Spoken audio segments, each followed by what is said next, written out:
তারকনাথকে জল নিবেদন করতে কেন নিমাই তীর্থঘাটেই ছুটে আসেন পুণ্যার্থীরা জানেন? জানেন কেন এই ঘাটকে ২ পয়সার ঘাট বলা হয়? নিমাই তীর্থঘাট খুবই পরিচিত।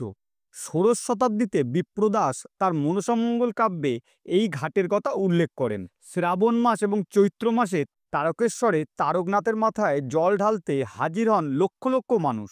পায়ে হেঁটে, কাঁধে বাঁক নিয়ে মাইলের পর মাইল হেঁটে উপস্থিত হন সকলে। হুগলির সব ঘাটে ঘাটে চলে জল ভরার প্রস্তুতি। অনেকে তারকেশ্বর যাওয়ার আগে দক্ষিণেশ্বর থেকে ঘটে জল ভরে নেন, কিন্তু বেশিরভাগ মানুষ নিমাই তীর্থ ঘাট থেকে জল ভরেন। নিমাই তীর্থ ঘাট খুবই পরিচিত। ষোড়শ শতাব্দীতে বিপ্রদাস তার মনসামঙ্গল কাব্যে এই ঘাটের কথা উল্লেখ করেন। স্বয়ং নিমাই সন্ন্যাসী এসেছিলেন এই ঘাটে।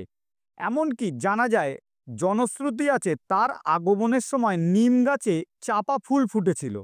ভদ্রকালী মন্দির সংলগ্ন মিষ্টির দোকানে মিষ্টি খেয়ে পয়সার পরিবর্তে তিনি হাতের স্বর্ণবালা দিয়েছিলেন, এমনও লোককথা রয়েছে।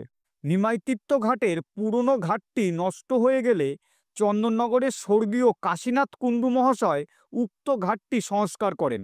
এই ঘাটে ১৩৪৮ সালের দশম শতাব্দীর পাল রাজত্বকালের একটা সূর্য মূর্তি আবিষ্কার হয়। নিমাই ঘাটে বছরে ৩টি মেলাও হতো সেই সময়। কথিত আছে, শ্রীমা সারদা দেবী জয়রামবাটি অথবা কামারপুকুর থেকে যখন দক্ষিণেশ্বর যেতেন, তখন নিমাই তীর্থ ঘাট থেকে নৌকায় উঠতেন। নিমাই তীর্থ ঘাটটি মায়ের পদধূলিতে ধন্য।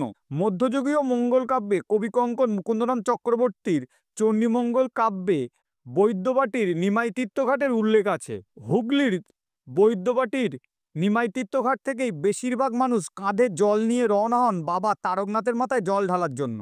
এমনিতে নিজের বা পরিবারের মঙ্গল কামনায় বর্তমানে সারা বছরই হাজার হাজার মানুষের আনাগোনা হয় তারকেশ্বর মন্দিরে। এই ঘাটকে আবার ২ পয়সার ঘাটও বলা হয়। প্রতিদিন এই ঘাট দিয়ে হাজার হাজার মানুষ যাতায়াত করেন।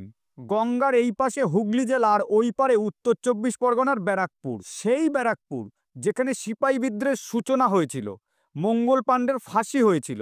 একটা সময় ২ পয়সায় এই ঘাট পার হওয়া যেত, তাই এই ঘাটের নাম ২ পয়সার ঘাট বলে অনেকেই মনে করেন। বর্তমানে এই ঘাট পার হতে ৭ টাকা করে লাগে। ভিডিওটি যদি ভালো লাগে লাইক কমেন্টস করে পাশে থাকবেন। ফেসবুক থেকে দেখলে ফলো করবেন, আর ইউটিউব থেকে দেখলে সাবস্ক্রাইব করে নিচের বেল আইকনটি অল করে দেবেন। আপনাদের বন্ধু সুদীপ। নতুন ভিডিও নিয়ে আবারও দেখা হবে। ভালো থাকবেন।